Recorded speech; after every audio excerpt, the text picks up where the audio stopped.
Hello everyone, I am सार्थक। ये हमारा कोऑर्डिनेट ज्योमेट्री का लेक्चर 2 है। पहले लेक्चर में हमने पढ़ा इंट्रोडक्शन, कोऑर्डिनेट का इंट्रोडक्शन और डिस्टेंस फॉर्मूला पढ़ा कि किसी भी दो पॉइंट के बीच का डिस्टेंस हम किस तरीके से निकाल सकते हैं। अब हम इस लेक्चर में क्या पढ़ने वाले हैं, डिस्टेंस फॉर्मूला का यूज़ करते हुए कुछ नई चीज़ों को सीखना, नई चीज़ों को सॉल्व करना। तो हम पढ़ने वाले हैं application of distance formula. Okay,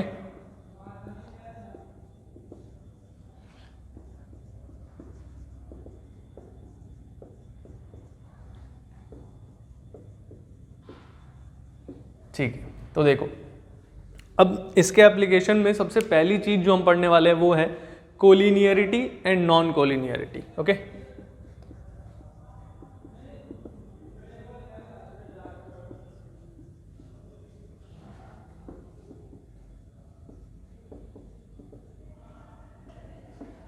अब देखो कोलिनियरिटी और नॉन कोलिनियरिटी का मतलब क्या होता है।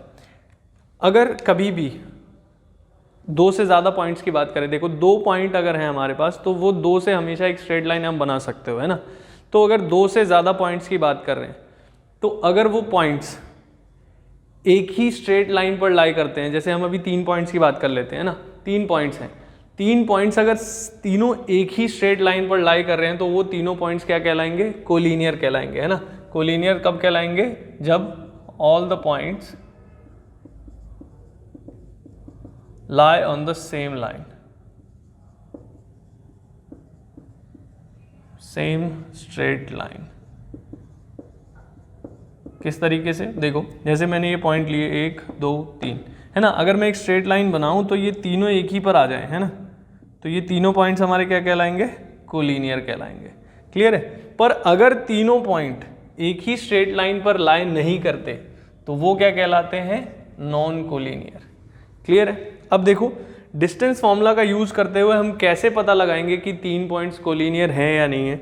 लेट्स से ये A है, ये B है, ये C है, इसके कोऑर्डिनेट कुछ x1 y1, इसके कुछ x2 y2 और इसका कुछ x3 y3।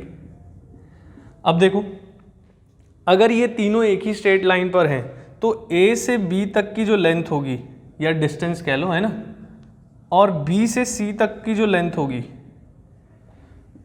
इन दोनों का सम किसके इक्वल आएगा, A से C तक के लेंथ के, है ना। क्लियर है, इससे पता लगा पाएंगे। पर अगर वो नॉन कोलिनियर होते, है ना, एक ही स्ट्रेट लाइन पर लाइन नहीं कर रहे होते तो ये कुछ ऐसा होता, है ना। तब अगर A B C है मेरे पास, है ना, ये है अपना नॉन कोलिनियर के लिए, ठीक है। नॉन कोलिनियर होते तो तब देखो A से B का लेंथ और B से C का लेंथ ये AC से बड़ा होता। आपने पढ़ा है ट्राइंगल में एक प्रॉपर्टी थी, इनइक्वालिटीज में हमने क्या पढ़ा था कि किसी भी ट्राइंगल में दो साइड्स का सम हमेशा तीसरी साइड से बड़ा होता है ना। अगर नॉन कोलिनियर होंगे पॉइंट्स तो उन तीनों से हमेशा एक ट्राइंगल बनेगा, है ना। अगर कोलिनियर होंगे तो एक स्ट्रेट लाइन बनेगी, स्ट्रेट लाइन बनेगी तो दो का सम हमेशा तीसरे के बराबर आएगा ही आएगा। क्लियर है।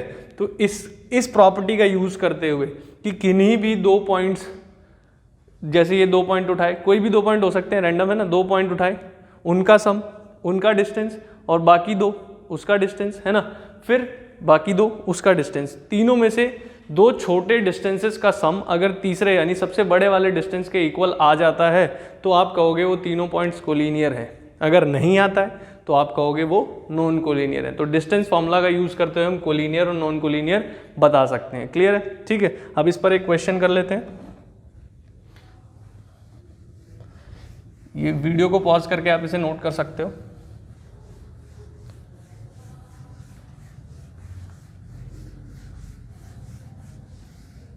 देखो जरा, तो एग्जांपल ले लेते हैं एक।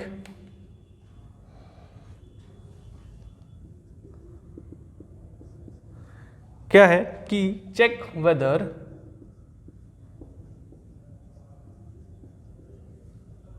थ्री कॉमा 7 6,5 एंड 15,-1 ये 3 पॉइंट्स हैं, आर कोलिनियर और नॉट।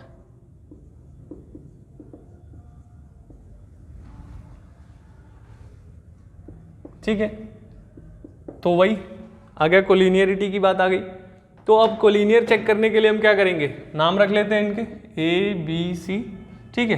तो हम हर एक पेयर के बीच का डिस्टेंस निकालते हैं, ठीक है, ए और बी का डिस्टेंस निकालते हैं।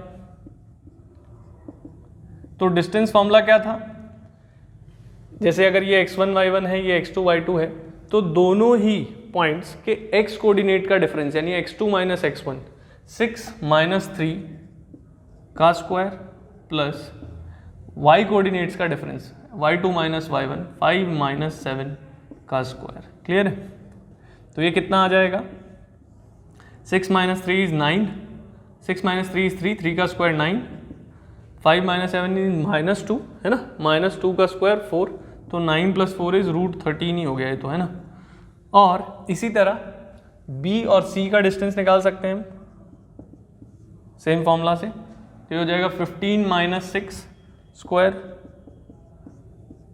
प्लस -1 माइनस 5 स्क्वायर, तो ये कितना हो गया, 15 माइनस 6 इज 9, 9 का स्क्वायर 81, -1 माइनस 5 माइनस 6 का स्क्वायर 36, है ना। अब देखो इनको ऐड कर लेते हैं, 6 और 1 7 और 8 और 3 11, तो √117। क्लियर है? इसी तरह ए और सी के बीच का डिस्टेंस भी निकाल लेते हैं, देखो क्या हो जाएगा, वही x2 माइनस x1 यानी 15 माइनस 3 का स्क्वायर प्लस -1 माइनस 7 का स्क्वायर, तो ये हो गया 15 माइनस 3 इज 12, 12 का स्क्वायर 144 होता है ना, तो ये हो गया 144 प्लस 8 का स्क्वायर कितना हो गया 64, ऐड कर लो 4 4 8 14 और 6 20, 2√208। ठीक है, तो अब देखो दो छोटे डिस्टेंस जो हैं √13 और √117, ये दो छोटे हैं। दो छोटे डिस्टेंसेस का सम अगर तीसरे सबसे बड़े वाले डिस्टेंस के इक्वल आ गया तो आप कह सकते हो कोलिनियर है, पर अगर नहीं आए तो आप कहोगे they are non collinear. Clear है? अब देखो क्या कर सकते हैं, इन दोनों को सिंप्लीफाई कर लो पहले। तो ये देखो रूट के अंदर अलग अलग टर्म्स है तो ऐड तो कर नहीं पाएंगे डायरेक्ट, तो ये तो सिंप्लीफाइड फॉर्म है, इसको सिंप्लीफाई करते हैं। इसको आप √117 को क्या लिख सकते हो, 117 के फैक्टर्स निकालोगे तो ये 13 × 9 बन जाएगा, है ना, और 9 को आप स्क्वायर रूट से बाहर निकाल सकते हो तो 3√13 बन जाएगा, है ना। इसी तरह आप इसको भी सिंप्लीफाई कर सकते हो, 208 इसके आप फैक्टर्स करोगे प्राइम फैक्टर्स तो ये आपका बनेगा 13 × 16, है ना, तो 16 बाहर आके 4 हो जाएगा, तो इस तरीके से ये बन जाएगा। क्लियर है? तो ये सिंप्लीफाइड फॉर्म लिख दी है मैंने सभी की। तो अगर हम देखें दो छोटे जो हैं AB और BC, है ना, सो AB और BC को अगर मैं ऐड करूं, है ना, AB और BC को मैं ऐड करूं तो AB क्या है √13 और BC क्या है 3√13। इन दोनों को ऐड करके क्या आ रहा है, इन दोनों को ऐड करके हमें मिलता है 3 + 1 4√13, जो कि किसके इक्वल है, AC के इक्वल है ना। हेंस आप कह सकते हो कि दे आर कोलिनियर। क्लियर है बात? अगर दो के डिस्टेंस का सम तीसरे के इक्वल आ गया तो आप कह सकते हो कि कोलिनियर है, अगर नहीं आता तो आप कहते हो they are non collinear. Clear है? ये समझ आ गया होगा। आगे बढ़ते हैं।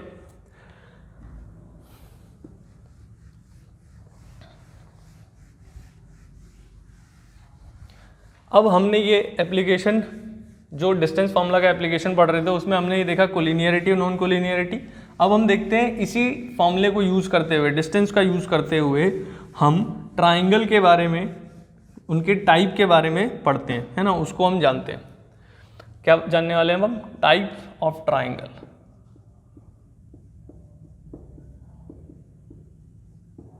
अब देखो जरा,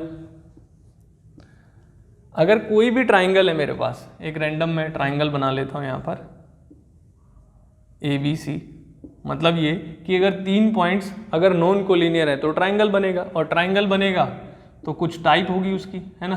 मैंने कहा x1 y1 इसके कोऑर्डिनेट है, x2 y2 इसके कोऑर्डिनेट है और x3 y3 इसके कोऑर्डिनेट है। तो मैं डिस्टेंस फार्मूला से सिर्फ और सिर्फ लेंथ निकाल सकता हूँ, एंगल के बारे में तो मैं कुछ बता नहीं पाऊंगा, है ना। तो इसलिए मैं क्या करता हूँ, तीनों साइड्स की लेंथ निकालता हूँ और लेंथ से पता करता हूँ कि किस टाइप का ट्राइंगल बन सकता है ना। तो देखो इसमें क्या क्या हो सकता है। अगर मैं देखूँ तीनों ही साइड अलग आ गए, ठीक, तीनों ही साइड अलग आ गए, तो वो स्केलन ट्राइंगल बन सकता है ना। क्या बन सकता है, स्केलन ट्राइंगल। स्केलन ट्राइंगल कब बनेगा, when all the sides are different.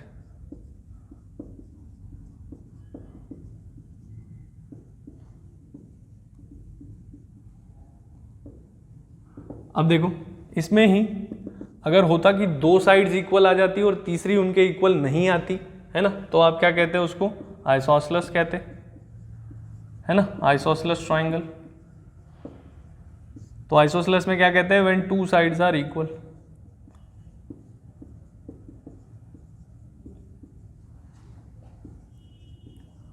है ना। और अगर तीनों ही साइड्स इक्वल आ जाती तो आप क्या कहते हैं, इक्विलेटरल, है ना।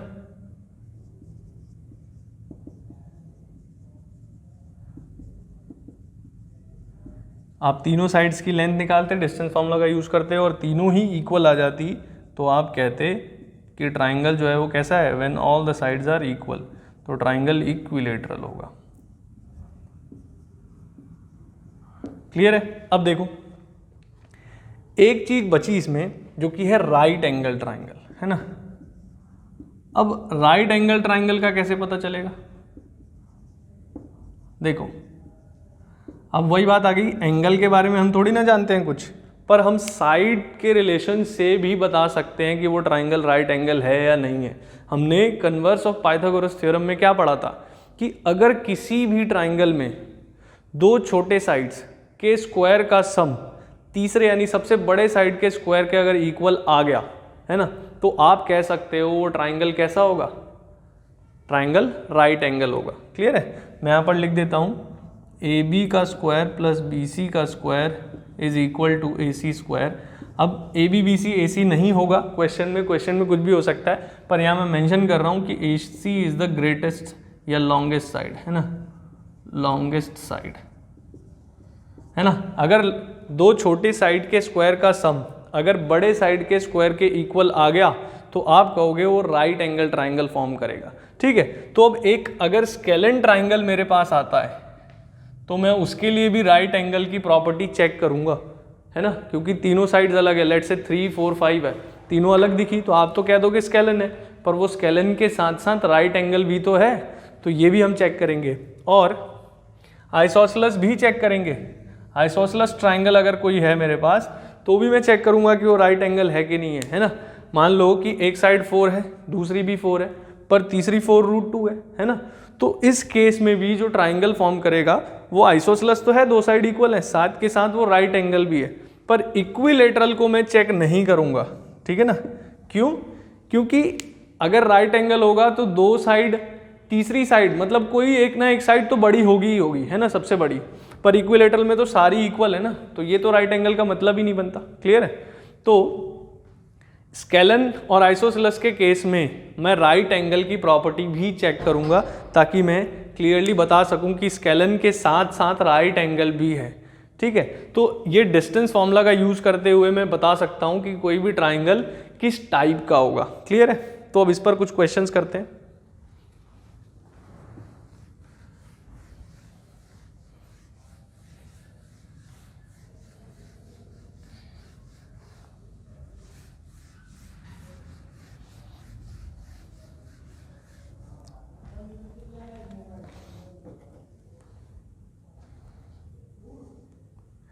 देखो ये हमारा एग्जाम्पल 2 है। ठीक है। ये है prove that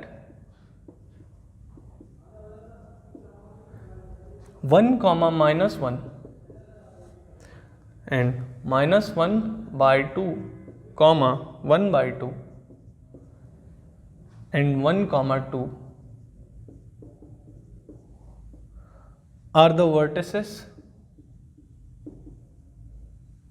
are the vertices of an isosceles triangle.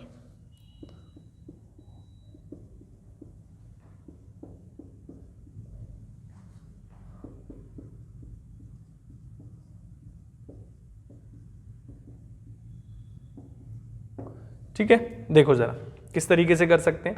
अब वो कह रहा है प्रूव करना है, यानी कि हमें तो सिर्फ ये दिखाना है कि तीनों साइड में से दो साइड इक्वल है, ठीक है, बस ये दिखाते ही हो गया आइसोसेलेस, यही तो प्रूव करना है। तो इन तीनों को कुछ नाम दे देते हैं, है ना। मान लो ये P है, ये Q है, ये R है, तो PQ की लेंथ निकालते हैं डिस्टेंस फॉर्मूला का यूज करते हुए, है ना। तो PQ क्या आएगा, x2 माइनस x1 यानी -1/2 -1 square plus y2 minus y1, एक माइनस ऑलरेडी है, फॉर्मूले भी माइनस होता है तो माइनस माइनस प्लस हो जाएगा, कोई दिक्कत नहीं होगी इस बात में, है ना। अब देखो ये क्या हो जाएगा, 2 माइनस 1 -3, है ना, -3/2 का स्क्वायर हो गया ये तो, और ये हो गया 2 + 1 3/2 का स्क्वायर, ठीक है। तो ये कितना आ गया 9/4 + 9/4, तो ये तो हो गया 18/4, है ना।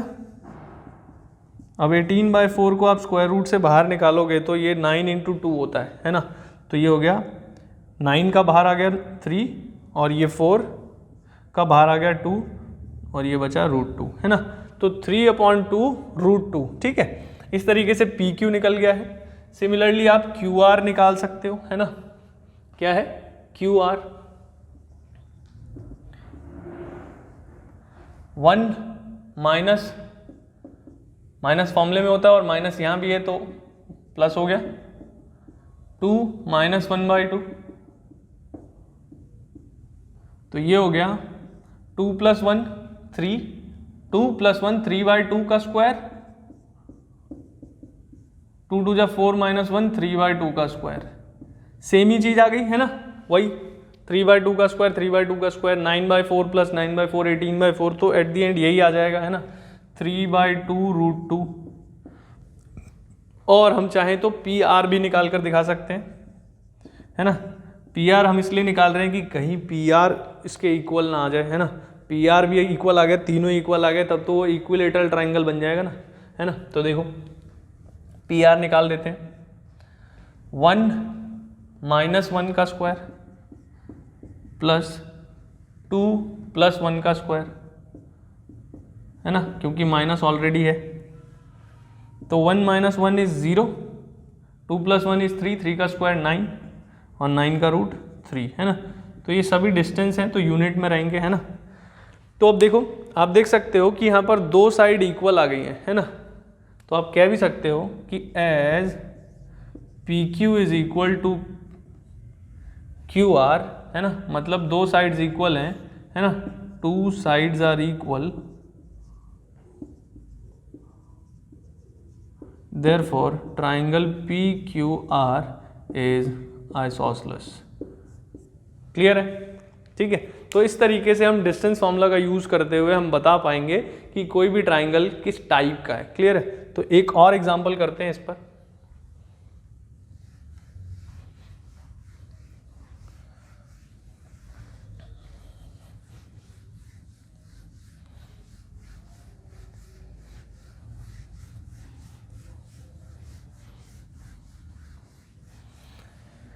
देखो जरा, एग्जाम्पल 3 जो है उसमें कह रहा है चेक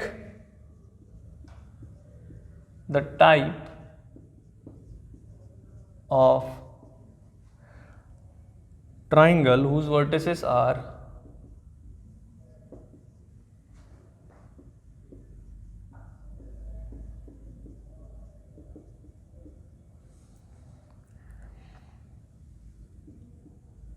-2, 5,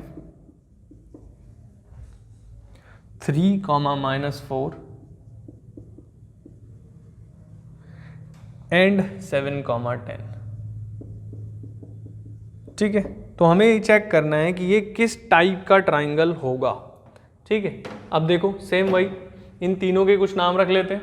ठीक है, ABC, A, B और ये C, तीनों की लेंथ निकालते हैं। AB निकाला,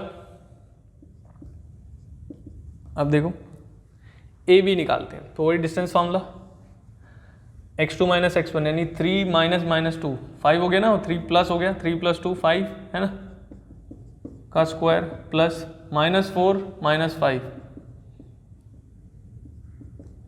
का स्क्वायर। तो ये हो गया अपना 3 प्लस 2 यानी 5, ठीक है, 5 का स्क्वायर 25, और ये 4 माइनस 5 9 हो गया है ना, माइनस 9 का स्क्वायर 81। तो इनको ऐड कर लो, कितना आ गया ये 6 और ये 10 है ना, 106 आ गया ए बी। इसी तरह आप बी सी निकाल सकते हो, 7 माइनस 3 का स्क्वायर है ना, 10 माइनस माइनस 4 यानी प्लस 4 ही हो गया वो तो, का स्क्वायर। 7 माइनस 3 इज 4, 4 का स्क्वायर 16, 10 प्लस 4 तो हो गया 14, 14 का स्क्वायर हो गया 196। इन दोनों को ऐड कर सकते हैं हम, ये आ गया रूट के अंदर 212, ठीक है। इसी तरह ए सी निकाल सकते हैं, ए सी 7 माइनस माइनस प्लस 7 प्लस 2 है ना, 7 प्लस 2 का स्क्वायर प्लस 10 माइनस 5 का स्क्वायर। तो ये हो गया 7 प्लस 2 यानी 9, 9 का स्क्वायर 81, 5 का स्क्वायर 25। तो ये आ गया रूट के अंदर 106। तो अब इसमें मैं देखूं तो दो साइड तो इक्वल आ गई है ना, ए बी और ए सी दोनों इक्वल है, तो ये तो आइसोसेलेस ट्रायंगल हो गया है ना। So as A B is equal to A C, therefore triangle A B C is isosceles.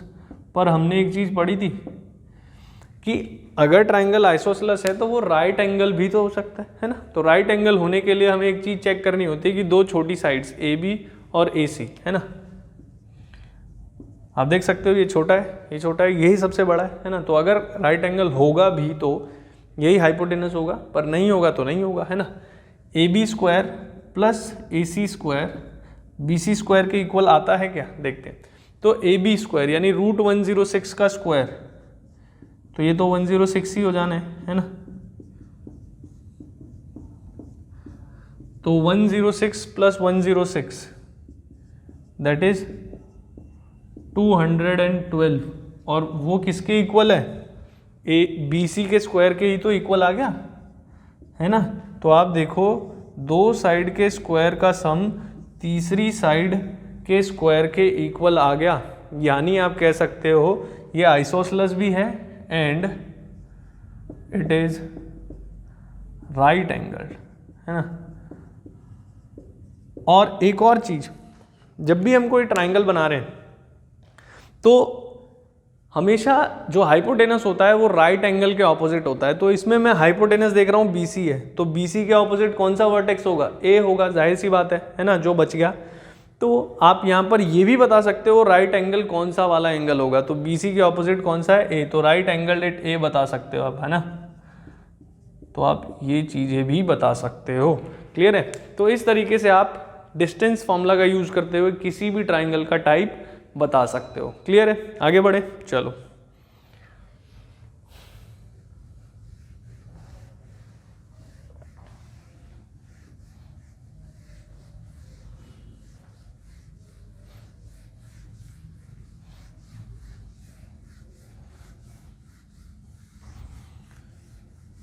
और देखते हैं अब डिस्टेंस फॉर्मूला का ही यूज करते हुए हम कोऑर्डिलेटरल के भी टाइप को समझते हैं है ना, कि किस तरीके से बता पाएंगे कि कोई कोऑर्डिलेटरल अगर फॉर्म हो रहा है तो वो किस टाइप का है। टाइप ऑफ क्वाड्रिलेटरल, ठीक है। अब देखो कोई भी क्वाड्रिलेटरल है मेरे पास है ना, यहाँ पर मैं एक रैंडम क्वाड्रिलेटरल बना लेता हूँ ABCD। अब यहाँ पर मैं एंगल के बारे में तो कुछ जानता नहीं हूँ, ठीक है, सिर्फ साइड्स यानी ये वर्टेक्स मुझे दिए गए होंगे है ना, x1 y1 x2 y2 x3 y3 x4 y4 है ना। इस तरीके से हमें ये वर्टेक्स दिए गए होंगे, तो मैं इन वर्टेक्स का यूज करते हुए ये सभी डिस्टेंस निकाल पाऊंगा, ठीक है। तो मैं जानता हूँ कि अगर किसी भी कोऑर्डिलेटरल में अगर ऑपोजिट साइड्स इक्वल आ गए तो हम कह देंगे वो पैरेललोग्राम है।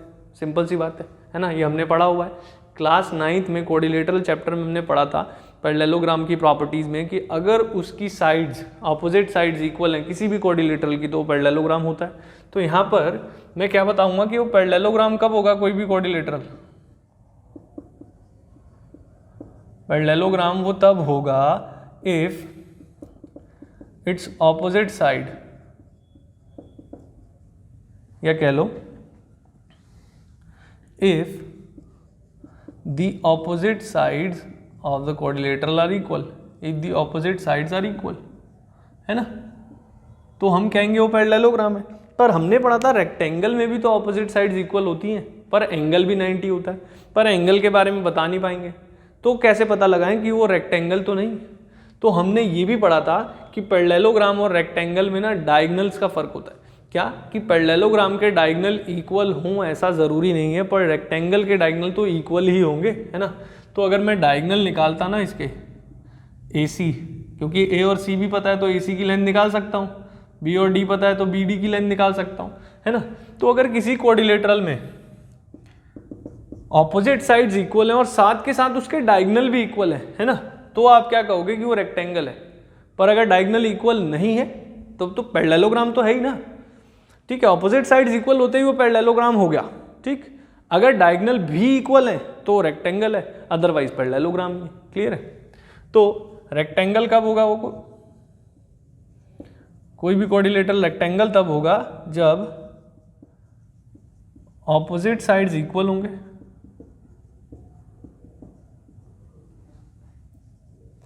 है ना। इसमें साइड्स था, ऑपोजिट साइड्स इक्वल होंगे and diagonals are also equal, है ना।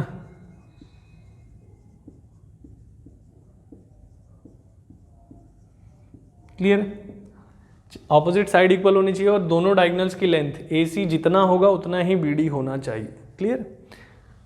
पर कोई कोऑर्डिनेटरल कि अगर चारों ही साइड्स इक्वल आ जाएं तो, है ना, जितना AB उतना ही BC उतना ही CD उतना ही AD, तो जब भी चारों साइड इक्वल होती हैं किसी भी कोऑर्डिनेटरल में तो वो हमेशा रोम्बस होता है ना। वो क्या होता है? रोम्बस। तो रोम्बस कब होगा? If all the sides of the quadrilateral are equal. Simple, है ना। If all the sides are equal. Clear है। फिर वही, लेकिन हमने पढ़ा था स्क्वायर में भी तो सारी साइड इक्वल होती हैं, स्क्वायर में भी तो सारी साइड इक्वल होती हैं, तो फिर कैसे पता चलेगा? वही सेम, स्क्वायर के डायगनल इक्वल होते हैं पर रोम्बस के इक्वल हों ऐसा ज़रूरी नहीं है। क्लियर है ना, ऐसा ज़रूरी नहीं है। तो स्क्वायर और रोम्बस में क्या फ़र्क होगा कि स्क्वायर में सारी साइड्स तो इक्वल होंगी ही होंगी, पर डायगनल जो होंगे वो भी आपस में इक्वल होंगे, है ना। पर रोम्बस में ऐसा हो ज़रूरी नहीं है ना। पर अगर हम देखें कि चारों साइड इक्वल आ गई तो रोम्बस है, कोई दिक्कत नहीं है। पर हम फिर डायगनल्स की लेंथ चेक करेंगे, डायगनल्स की लेंथ भी अगर आपस में इक्वल आ रही है ना, जितनी एक डायगनल की उतनी दूसरे की है, तो आप कहोगे कि वो स्क्वायर है। ठीक है। ये एक चीज़ कन्फ्यूजन होती है बच्चों को कि क्या साइड जितनी है उतनी ही डायगनल हो? नहीं नहीं नहीं, साइड्स अलग डायगनल अलग, ठीक है ना। तो स्क्वायर में क्या होगा? All the sides are equal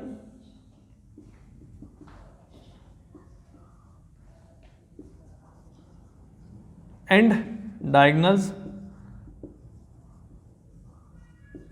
are also equal, है ना, और डायगनल भी होंगे आपस में इक्वल होंगे। क्लियर है। तो इन सब चीज़ों को चेक करके हम किसी भी कोऑर्डिनेटर के बारे में बता सकते हैं कि वो किस टाइप का होगा। क्लियर है। आगे बढ़े, इन प्रॉपर्टीज को यूज करते हुए क्वेश्चन करते हैं। ठीक है।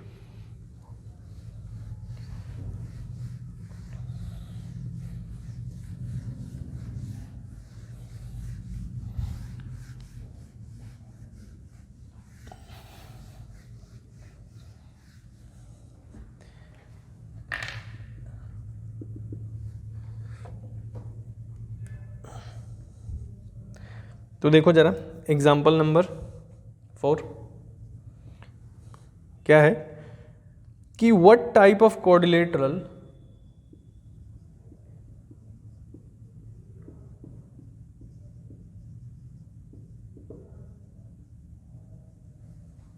do the points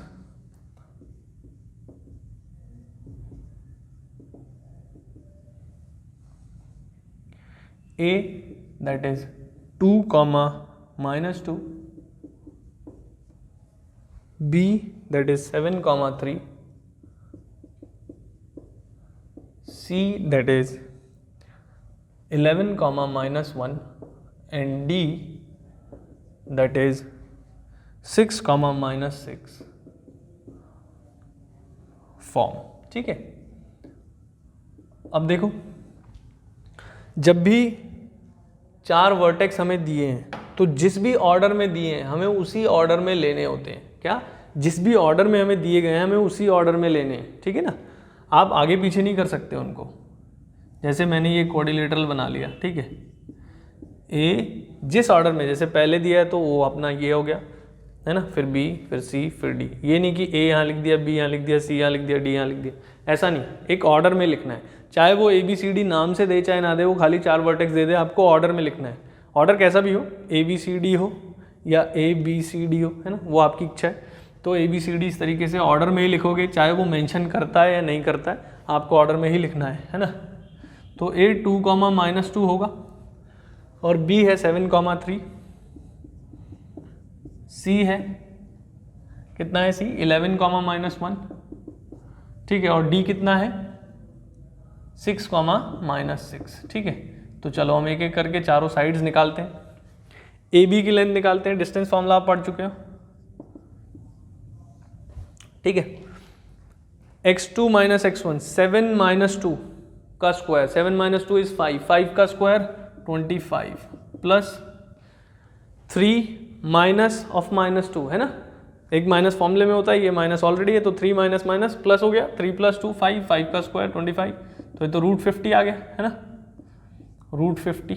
चलो लिख दिया √50। इसी तरह बी सी निकालते हैं,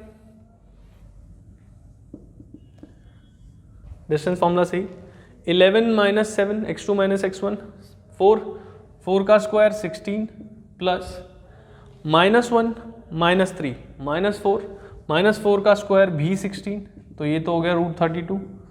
ठीक है, इसी तरह सी डी निकालते हैं। सी डी 6 - 11 -5, -5 का स्क्वायर भी 25 ही हो गया, प्लस -6 माइनस ऑफ -1, तो ये +1 हो गया, -6 + 1 इज -5, -5 का स्क्वायर 25 हो गया, तो ये फिर 50 हो गया। इसी तरह हम निकाल लेते हैं अब चौथी साइड, दैट इज AD। ठीक है, AD कैसे आ जाएगा, 6 - 2, x2 - x1, 6 - 2 इज 4, 4 का स्क्वायर 16, -6 माइनस ऑफ -2 यानी +2, -6 + 2 इज -4, -4 का स्क्वायर वो भी 16 ही होता है, तो ये तो √32 ही आ गया। तो आप देख सकते हो जितना AB है उतना ही CD है ना, जितना AB है उतना ही CD है, और जितना BC है उतना ही AD है ना। तो ये ऑपोजिट साइड्स इक्वल है, तो ऑपोजिट साइड्स इक्वल होते ही ABCD तो पैरेललोग्राम हो गया। पर हम डायगोनल भी चेक कर लेते हैं, क्या पता रेक्टेंगल हो, है ना। तो अगर डायगोनल इक्वल आ गए तब तो हम कह देंगे रेक्टेंगल है, पर नहीं आए तो हम कह देंगे पैरेललोग्राम है। क्लियर है, तो अब डायगोनल चेक कर लेते हैं। AC की लेंथ निकालो, क्या हो जाएगा, x2 - x1, है ना, इस तरीके से 11 - 2 9, 9 का square 81, -1 minus of -2 +2, -1 + 2 is -1, -1 + 2 is +1, 1 का स्क्वायर 1, है ना, तो ये तो √82 आ गया, है ना। सिमिलरली BD निकाल लेते हैं। BD 7 - 6, x2 - x1, 7 - 6 इज 1, 1 का स्क्वायर 1, 3 - -6, तो 3 माइनस प्लस हो गया, 3 + 6 9 हो गया, 9 का स्क्वायर 81 हो गया, 81 + 1 82 हो गया। तो आप देख सकते हो ये डायगोनल भी आपस में इक्वल आ गए, है ना। तो आप यहाँ पर कहोगे as opposite sides are equal,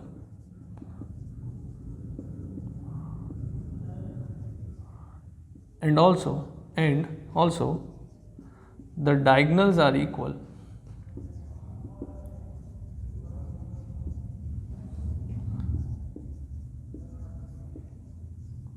तो हमने क्या पढ़ा था कि जब भी ऑपोजिट साइड इक्वल होती है पैरेललोग्राम, अगर डायगोनल भी इक्वल तो वो रेक्टेंगल, देयरफॉर आप कहोगे ABCD इज अ रेक्टेंगल, है ना। हमें यही तो चेक करना था कि ABCD क्या चीज़ है।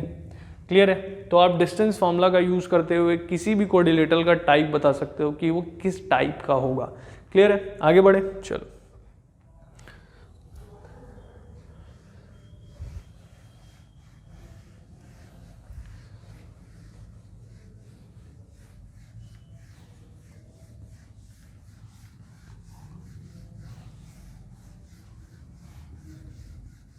देखो आगे चलते हैं नेक्स्ट एग्जांपल पर।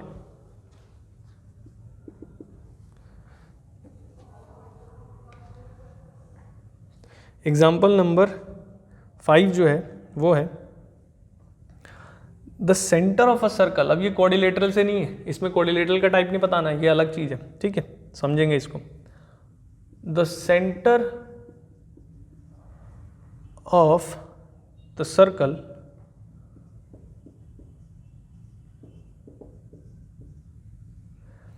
passing through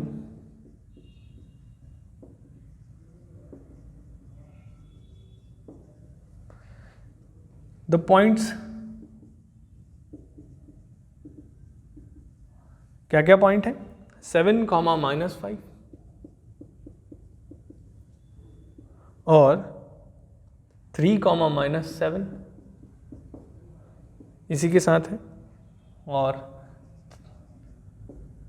3, -3, है ना। हमें क्या करना है, फाइंड करना है ना, एक्चुअली क्या करना है हमें, find the centre of the circle passing through the point this and this, है ना। इन तीनों पॉइंट से पास करने वाले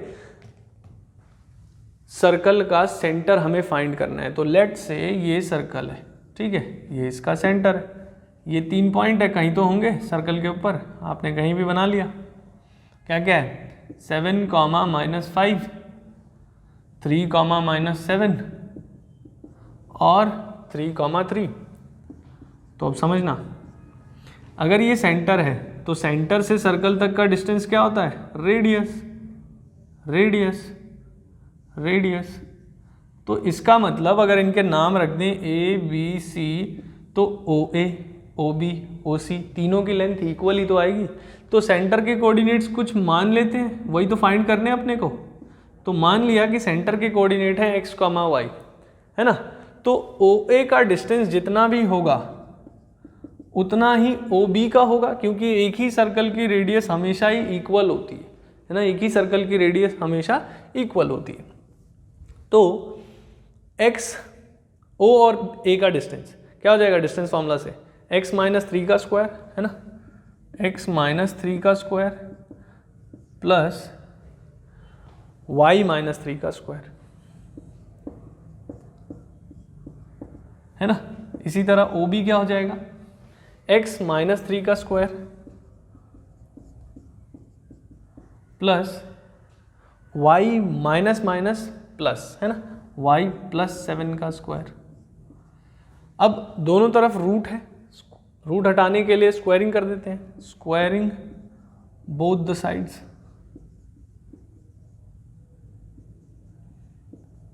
तो ये क्या हो जाएगा, स्क्वायर रूट हट जाएगा यहाँ से, तो ये बचेगा x -3 का स्क्वायर प्लस y -3 का स्क्वायर इक्वल टू x -3 का स्क्वायर प्लस y +7 का स्क्वायर। तो अगर मैं इसको देखूं तो ये दोनों तो सेम ही चीज़ें हैं, है ना, ये तो पूरा ही एक दूसरे से कैंसिल आउट हो जाएगा। तो ये बचा a - b का whole square, that is a² plus b² -2ab, a + b का whole square a² plus b² plus 2ab, y² से y² कैंसिल, -6 को उधर भेज दो, 14 + 6 20y, 49 को इधर भेज दो, 9 - 49 इज -40, है ना। तो ये इससे कैंसिल हो गया। तो y की वैल्यू कितनी आ गई, -2, y तो आ गया -2, ठीक है। इसी तरह किन्हीं और 2 पॉइंट्स को ले लेते हैं, है ना, जैसे OA और OB लिया, इसी तरह OA और OC ले लेते हैं, है ना, OA और OC ले लेते हैं। तो OA और OC भी तो इक्वल होंगे, एक ही सर्कल की रेडियस है। तो अब OA का डिस्टेंस क्या होगा, x - 3 का स्क्वायर, है ना, प्लस y - 3 का स्क्वायर इक्वल टू OC क्या हो जाएगा, x - 7 का स्क्वायर प्लस y + 5 का स्क्वायर हो जाएगा, है ना, y + 5 का स्क्वायर हो जाएगा ये। अब देखो ध्यान से, वही same squaring both the sides, root हट जाएंगे, स्क्वायर, है ना, तो यहाँ बचेगा x - 3 का स्क्वायर प्लस y - 3 का स्क्वायर। अब y तो मैं निकाल चुका हूँ ना, -2 पुट कर देता हूँ, -2 - 3 -5 -5 का स्क्वायर 25 इक्वल टू x - 7 का स्क्वायर प्लस y + 5 का स्क्वायर, है ना, y + 5 का स्क्वायर। y निकाल चुके हैं, -2 + 5 इज 3 का स्क्वायर 9। सॉल्व करते हैं इसको, a - b का whole square a² plus b² -2ab a² plus b² -2ab। काटो जरा, कुछ कुछ कट रहा है तो, x² से x², 9 से 9 -6 प्लस 14 14 - 6 इज 8 49 - 25 24, है ना, ये इससे कट गया तो x आ गया 3। तो यानी कि जो सेंटर के कोऑर्डिनेट है वो क्या हो गए, सेंटर क्या हो गया अपना, x, y हमने लेट किया था, तो x आया 3, y आया -2, तो सेंटर के कोऑर्डिनेट हो गए 3, -2। क्लियर है। तो रेडियस का यूज करते हुए और डिस्टेंस फॉर्मूला का यूज करते हुए हमने इस चीज को निकाल लिया है, ठीक है। अब इसी क्वेश्चन को आपसे दूसरे तरीके से पूछा जा सकता था, वो कैसे, वो समझते हैं, ठीक है। देखो इसको नोट कर लेना आप।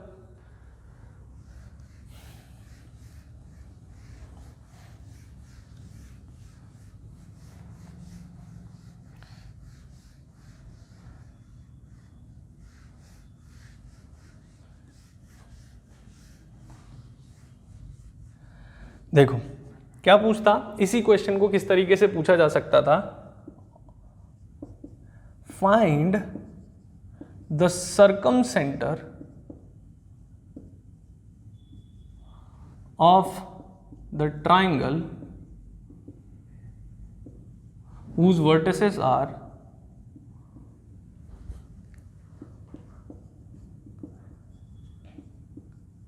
इस तरीके से दे देता, सेम 7, -5 3, -7 एंड 3, 3, ठीक है। तो अब आपको यहाँ पर मेन था सर्कम सेंटर का मतलब पता होता, है ना।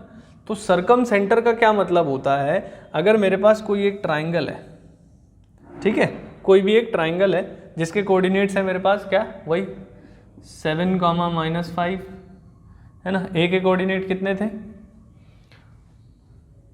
3, 3 था ना ये, है ना, ये 3, 3 है, और ये कितना है 3, -7 है। तो क्या कह रहा है, सर्कम सेंटर बताओ इसका। तो सर्कम सेंटर का मतलब होता है एक ऐसा सर्कल जो ट्राइंगल को सर्कमस्क्राइब करे। सर्कमस्क्राइब मतलब ट्राइंगल के तीनों वर्टेक्स से पास करे। तो अगर मैं एक सर्कल बनाता जो ट्राइंगल के तीनों वर्टेक्स से होता हुआ गुजर जाता, है ना, तो इस सर्कल के सेंटर को ही सर्कम सेंटर कहते हैं, ठीक है। तो ये दोनों चीज़ें सेम ही तो हैं, आप देखो ना ध्यान से, अगर मैं इन तीनों को मिला देता तो ये वो ट्राइंगल नहीं बन रहा क्या, जिससे जो ये तीनों पॉइंट रिप्रेजेंट कर रहे हैं और सर्कल उनसे पास कर रहा है कि नहीं, सेम ही चीजें हैं। तो सर्कम सेंटर समझ में आया क्या होता है, सर्कम सेंटर होता है उस सर्कल का सेंटर जो ट्राइंगल के तीनों वर्टेक्स है, जितने भी वर्टेक्स दिए उससे पास कर रहा है, ठीक है। ट्राइंगल को मेनली वो सर्कमस्क्राइब करे, कुल मिला के सर्कमस्क्राइब करे, है ना, तो उसको ही सरकम सेंटर कहते हैं। तो ये दोनों सेम ही क्वेश्चन है, बस पूछने का तरीका बदल गया। अब इससे देखना ये चाहता है वो कि आपको सरकम सेंटर का मतलब पता है या नहीं। जिस बच्चे को सरकम सेंटर का मतलब पता चल गया वो इस क्वेश्चन को आराम से कर सकता है। क्लियर है? तो ये हमने पढ़ा कि डिस्टेंस फार्मूला का यूज़ करके हम किन किन चीज़ों को और कर सकते थे, एप्लीकेशन ऑफ डिस्टेंस फार्मूला था। ठीक है, तो आई होप ये चीज़ें आपको समझ आई होंगी। Thank you.